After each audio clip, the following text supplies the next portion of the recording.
दिलीप और दीपक और साहिल और भी कई लोगों का ये प्रश्न है, 2014 के पहले जो महंगाई भ्रष्टाचार तारक मेहता के शो में दिखता था, अब नहीं दिखता।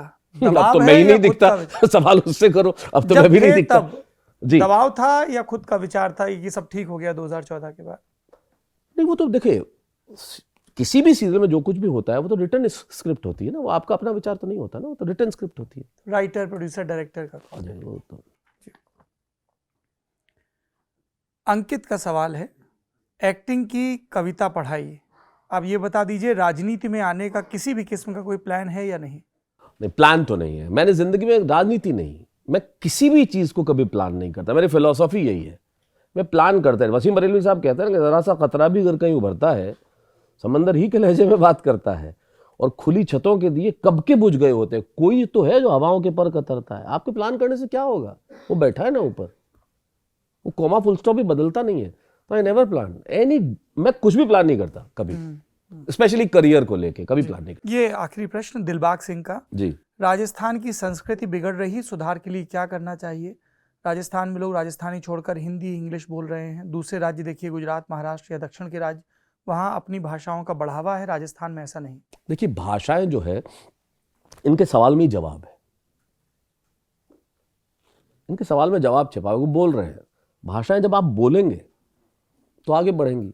दिक्कत आज के माँ बाप की है, जिन्हें अंग्रेजी के अलावा हर भाषा दोयम दर्जे की लगती है। आदमी को अपनी भाषा बोलने में गर्व होना चाहिए। मैं, अब चूंकि ये तो हिंदी का इंटरव्यू, तो हिंदी में बात कर रहा हूँ। मैं मेवाड़ी में, उदयपुर के आसपास बावली निम्बाड़ा में रहा, मारवाड़ में तो पैदा ही हुआ, तो मैं मारवाड़ी बोलता हूँ, मेवाड़ी बोलता हूँ, सिरोही मेरी कर्म भूमि, गोडवाली बोलता हूँ, जितनी बोलियाँ हैं वहाँ की सब बोलता हूँ। और उस इलाके के जितने मित्र मिलते हैं उनसे उन्हीं भाषा में बात करता हूँ।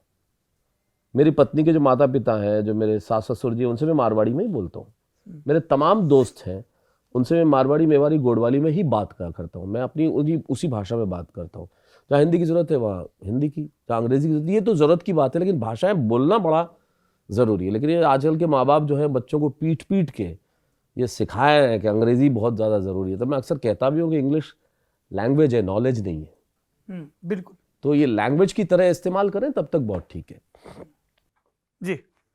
पहले तो सर मैं लल्लन टॉप का बहुत बहुत आभार मानता हूँ, क्योंकि मैं इस न्यूज़ रूम का हिस्सा हूँ और मैं साक्षात अपने सपने को यहाँ जी रहा हूँ। मैं ये शो बचपन से देखता रहा हूँ और ये मेरी ज़िंदगी का हिस्सा बन चुका है शो। और मेरा सवाल इसी से ही जुड़ा है कि मैं जब 10वीं की परीक्षा में बैठने वाला था, तो मैं उस समय बहुत डिप्रेशन में था कि मैं मैथ्स और साइंस मेरे को आती नहीं, मैं कैसे पास करूँगा एग्ज़ाम ये। उससे एक दिन पहले मैं तारक मेहता शो देखना शुरू किया, स्पेशली भूतनी वाला एपिसोड मेरा फेवरेट है। और मैं इतना हंसा वो आधा दिन। मेरे अगले दिन जो मैंने परीक्षा दी, मैं घर अपनी माँ से बोलता हूँ मेरा एग्जाम बहुत अच्छा कर, मैं पास होने वाला हूँ। और यही इसी से मेरा सवाल है, क्या आपको कभी सेट पे किसी ने ऐसी इन्फॉर्मेशन दी है कि आप जो एज एन आर्टिस्ट परफॉर्म कर रहे हैं तो आपके थ्रू बाहर किसी की ज़िंदगी बदल रही है? ऐसे देखिए क्या होता है, ये मैं आपको अपनी उदाहरण बताना चाहता हूँ। ये उदाहरण है औरंगाबाद का, और ये हिंदी कविता से संबंधित है। मैं कवि सम्मेलन, ये 2001 की बात रही होगी या 2 की, जब इलेक्ट्रॉनिक मीडिया आया ही था, कुछ साल हुए थे सारे चैनल्स को आए, और हज़ारों की भीड़ थी। और कविता पढ़ के हम लोग उतरे, कवि सम्मेलन खत्म हो गया रात के 2-2:30 बजे, और हम भीड़ को क्रॉस करते हुए जा रहे थे। तो एक लड़की वहाँ खड़ी थी और बेइंतहा रो रही थी, ऐसी घबराई हुई, बदहवास थी। और मैं जैसे ही गया, उसने मेरा हाथ पकड़ा और रोने लगी बहुत ज़ोर ज़ोर से। तो मैंने कहा क्या हुआ भाई? वो किसी न्यूज़ चैनल की, इलेक्ट्रॉनिक चैनल की संवाददाता थी वहाँ। तो मुझे बोले सर मेरे यहाँ तो सेलिब्रिटीज़ आते ही रहते हैं, अजंता गुफाएं पास में, औरंगाबाद प्रसिद्ध भी है, लेकिन मैं आपके लिए खड़ी हूँ सिर्फ एक वजह से कि 4-5 दिन पहले मेरी माँ से मेरा झगड़ा हुआ था और मैं घर छोड़ के आ गई थी कि भाई मुझे आपके साथ रहना नहीं है। और आज मैंने आपकी कविता सुनी तो आपने मुझे फिर से ये सिखा दिया है कि मुझे कहाँ वापस लौट के जाना है। तो मेरे लिए जीवन का ये बहुत बड़ा क्षण था कि अगर ये 2 लिखी हुई लाइनों से, किसी एक कविता से किसी की ज़िंदगी का इतना बड़ा मसला तय हो जाए, तो ये तो बड़ा कमाल होता है। कई बार लोग कहते हैं तो बड़ा अच्छा लगता है। बेटियां जो मेरी कविता थी वो पढ़ के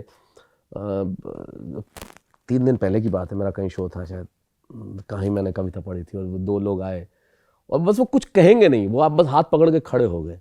तो बस सब वो जो आंखें हैं ना जो बोलती हैं, उन सारी चीज़ों का जवाब होता है कि भाई इनकी वजह से इन्होंने कुछ ऐसा महसूस किया है जिससे कुछ कहना लिखना सार्थक हो गया।